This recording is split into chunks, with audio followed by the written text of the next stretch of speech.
right, let's shift gears a little bit, talk about the Yankees rotation coming up in 2021.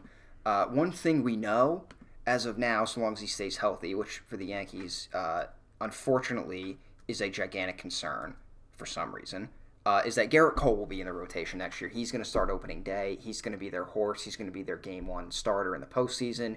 He's their guy. He's a bona fide ace. I think he's the second best pitcher in baseball, but right behind Jacob deGrom. And then, honestly, I think there's a big drop-off after that. It's deGrom, Cole, and then it's like kind of who's had a good couple seasons. Cole's one of those guys where you're not too worried about him. But after that, where do the Yankees go? Because right now, their number 2 starter is Jordan Montgomery. Now, nothing against Jordan Montgomery. He pitched well in the playoffs in Game 4 against the Rays, but he's not your Game 2 starter. If he's your Game 2 starter, you're not making the playoffs.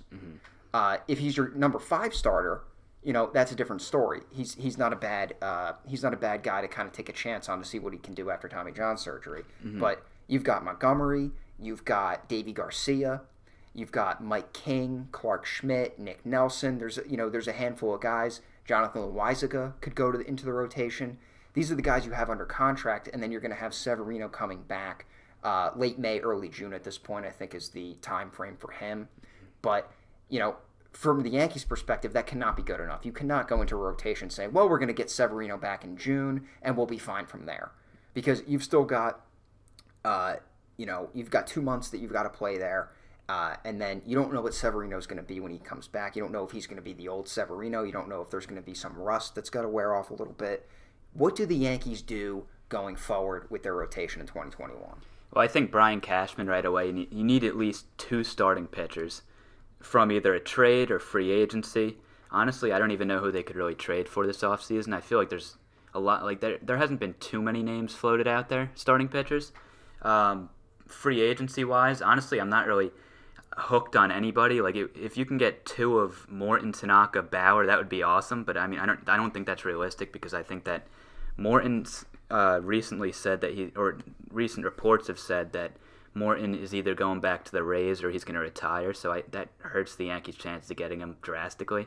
Bauer, I don't know how realistic that is because the Yankees need to re-sign DJ, who they're going to give a pretty big contract to, and especially as we talked about before, they're going to be a little more stingy than normal on the salaries they'll give out. So I don't know if they're going to give Bauer a massive contract that he might demand. I don't really know what Bauer's thinking because he's crazy with his different opinions and he said he wants a 1-year deal. I think he's going to get a multi-year contract. That was all 4 talk. Years. It's all talk for sure, unless somebody gave him a nutty 1-year deal, like $45 million over 1 year. But Tanaka might ask for too much. I'm not really sure. I mean, if you can get Tanaka back on a reasonable deal, that's one of the guys that you can bring back. If he's not going to be a reasonable deal, and you feel like you have 2 other guys that you can go out and get, that's, I feel like, what you should do. You don't need to stick with Tanaka or anything like that either. As long as you get 2 guys, because you can't. The Yankees know that also. You can't just go into the season with the rotation they have right now. It's just not realistic. And Montgomery's a 4 or 5 starter.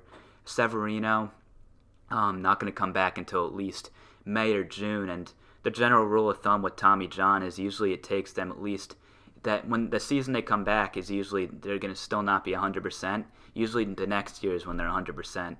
Michael Kay just nailed that home like a million times. He talks about that like every time he talks about Tommy John. So Severino, you can't really rely on him to be much other than like a 4 starter, maybe a 3 this year when he comes back.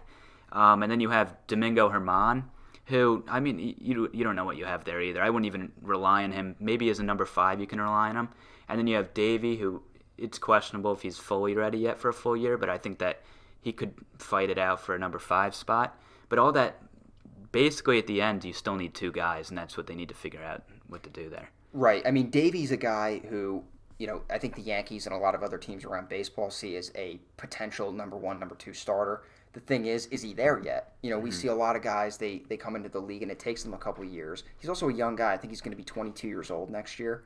So he's a guy where you'd like to see him in the rotation. You'd like to see him maybe as their number 4, their number 5 starter. But he's not a guy that you're going to look at and say, okay, well, we have our Game 2 starter come the playoffs. I don't think he's at that point. The other thing is, your team wasn't good enough last year in the playoffs. Your rotation was not good enough last year. So do you really want to go into 2021 with kind of the same team with, Cole, no issues there, but do you want to go in with Tanaka as kind of your number 2 starter? I know he pitched Game 3 and they did the whole Game 2 fiasco with Jay Happ, but I really do think that they need to bring back a guy like Tanaka. It didn't have to be Tanaka. And then somebody else that can give you, 160, 170 innings of quality starting pitching. There are a lot of potential one-year starters out there. There's James Paxton. There's Jose Quintana. There's Jake Odorizzi. All guys kind of coming off down years, but have really good track records. So, my prediction for what the Yankees are going to do is kind of maybe give a couple one-year, $12 million deals to certain guys and kind of shape the rotation that way. Mm-hmm. Now, what I brought up to you earlier was potentially making a couple of those kind of signings and then trading for a pitcher, trading for a young pitcher, kind of like what they did in 2012 when they had Sabathia as their Gerrit Cole type guy, and then they went out and they signed Hiroki Kuroda to a one-year deal, and they traded for Michael Pineda. Now, it didn't really work out with Pineda. He got hurt immediately, and his record with the Yankees was a bit checkered just due to injuries. But Kuroda worked out.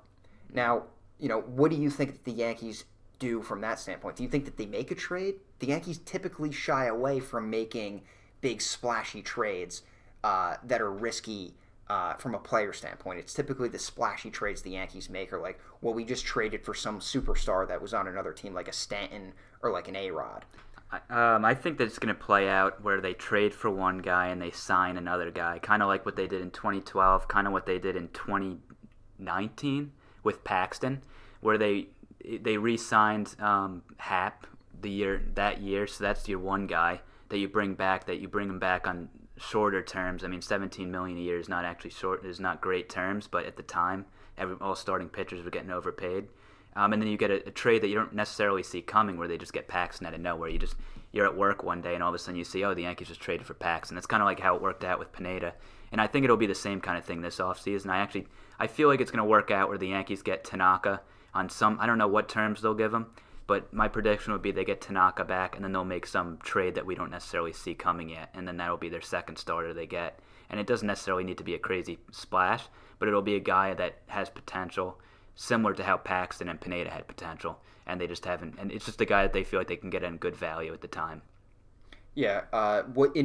Do you think that there's any world in which the Yankees' rotation is Gerrit Cole, Jordan Montgomery, Mike King, and Davy Garcia? Yeah, I don't think that I actually put that at like less than 10% chance, maybe even less than that. It's kind of like in 2018, then when they went into that off season where they had their, I don't remember if it was 2018, 2019. They went into the off season where they had the middle infield that was just two rookies.